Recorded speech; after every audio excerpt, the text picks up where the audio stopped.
আজকে মা দিবস আসলেই মাকে তো কোনো দিবস দিয়ে কেন্দ্র করা যায় না।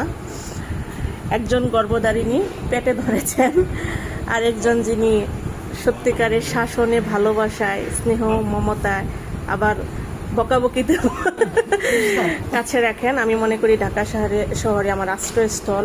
এটা শুধু বলার কথা না, এটা মনের কথা। এখন দুজনের অনুভূতি কেমন মা হিসাবে? দুজনের অনুভূতি আমি খুব গর্বিত তোমার মতো সন্তান পেয়ে। আর কি অনেক ভালো। এই যে মা একজন অ্যাক্টিভিস্ট, রাজনৈতিক মানুষ, এবং অনেকেই ভাবেন যে সরল মানুষ। এই সমাজে সরলতার দরকার আছে, কিন্তু তার দৃঢ়তা আপনারা যারা দেখেন নাই তারা হয়তো বা সহজেই বলে ফেলতে পারেন সরল, কিন্তু এই সরল মানুষ যখন লোহদৃঢ় হয় তার রাষ্ট্রের প্রশ্নে, দেশের প্রশ্নে, মানুষের প্রশ্নে, তখন কিন্তু অনেক কঠিন হয়ে যায়। বলো মা। তাদেরকে আমি নিয়ে এসেছি, একটু কফি খাওয়াবো। তারা সেজে গুজে চলে আসছে।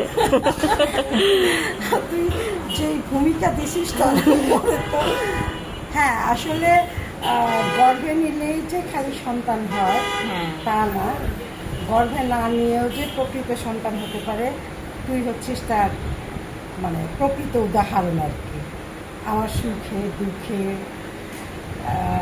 সবসময় পাশে থাকা, সবসময় মাঝে মাঝে একটু বকাও দিস অবশ্য, আমি একা দিই না। সব মিলিয়ে আসলে তোর মতো মেয়ে পাওয়াটা কিন্তু আমি মনে করি একটা ভাগ্যের ব্যাপার। আচ্ছা, মা কফি খাবে, মা বসে জুস খাবে, মা গরম লাগছে। এই যে আরেকটা মা হিসাবে আমার মতো সন্তান পেয়ে তোমার অনুভূতি কেমন? ভালো, শুধু বলো।